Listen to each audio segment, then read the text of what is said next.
shtëpijet e vjetër qëndrojnë ende një palë këpucë të vogla.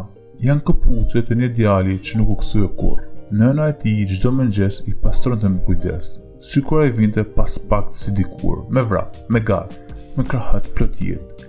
E quante Ardi. Ishte djali i qeshur me ëndra të mëdha për botën. Kur u rrit, u nis për në det për të punuar, për të ndihmuar familjen. Nëna e tij i lidhi vetë rripin e valixhes dhe i tha me lot në sy: "Mos harro birin, rruga të sjell, por zemra të kthen." Por rruga nuk e solli më. Ania u zhduk në një ditë të trazuar dhe bashkë me të edhe shumë ëndra që kur s'u treguan.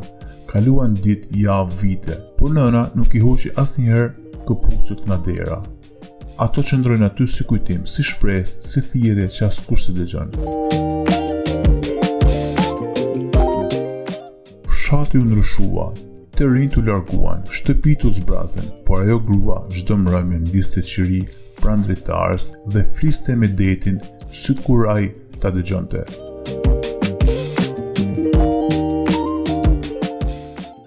Ai pe sytë të tij, det, ai mban dikun në thellësi. Mos e lër vetëm siç më le mua.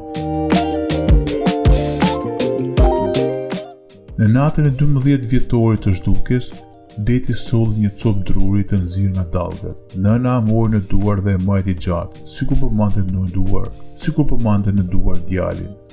Qeshi qau dhe tha me veten një fjali: "E di që më gjete birë." Që prej se nate, askush nuk e pa më dritarin e ndezur, por këpucët qëndrojnë ende aty, pranë derës, pa pluhur, si të ishin vëndje. Kalimtarët ndalojnë ndonjëherë, shikojnë dhe heshtin, sepse kujtojnë se disa dashuri nuk vdesin, edhe kur jeta ikën. Disa rrugë nuk mbarojnë kurrë. Ato thjesht vazhdojnë në kujtim, në shpirt, në një palë këpucë që presin akoma dikë që nuk vjen.